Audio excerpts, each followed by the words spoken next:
My name is Mike Matthias. I swallowed the radioactive spider and for the past 1 year I've been the one and only Spider-Man. Well, you think you know the rest, but you don't. You see, after I saved the multiverse with Peter and Gwen, things have gotten much more crazier for me. So in case you're wondering what city in Africa Spider-Man is from, ladies and gentlemen, I present to you L.A. No, not that L.A. This L.A. Oh yeah. So Lagos being the craziest city in Africa, the number of supervillains have seemed to have doubled ever since the multiverse war. For example, 2 months ago I had this guy named electrocuted the president, and the president was in the hospital for like 3 weeks. 2 days after he was discharged, the Red Goblin kidnapped him for increasing the price of petrol.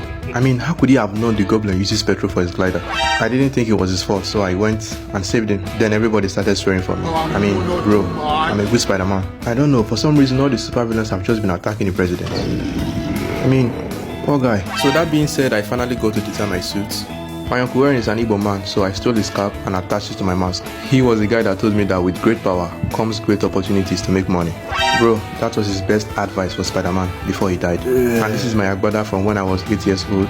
Just did a little tailor work on it. This is my Christmas trouser and Timberland from last year.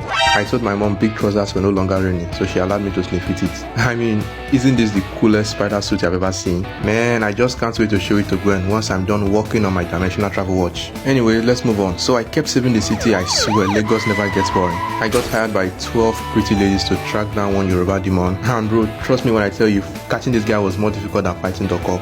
So moving on, about 2 weeks ago I visited Akwa Ibom. The first time I tried to Spider-Man there, the entire village freaked out. They said I was a terrorist. And the village chiefs threatened that if I ever terrorize their village again, that they are going to cook me alive. And I was like, whoa, chill bro.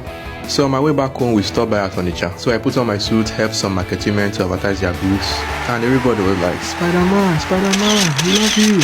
Even some that didn't know what was going on were shouting as a man. I just ignored them. But trust me, the whole Onitsha market went crazy that day. So I went back to Lagos, finally made the video, swinging him around the city. Guys, I've never seen him this happy. Kept working on my dimensional travel watch, kept chasing criminals here and there. I mean, since Doc Ock and the rest of the supervillains are focused on the president at the moment, I'm just catching average criminals right now. You know, the most painful part of this job is that here in Lagos, I run out of tall buildings all the time. Any small thing skyscraper I don't finish. I mean, this is when the armed robbers will be driving their Toyota Camry and I'm chasing them on foot. And I'm Spider-Man. I mean, what the f***?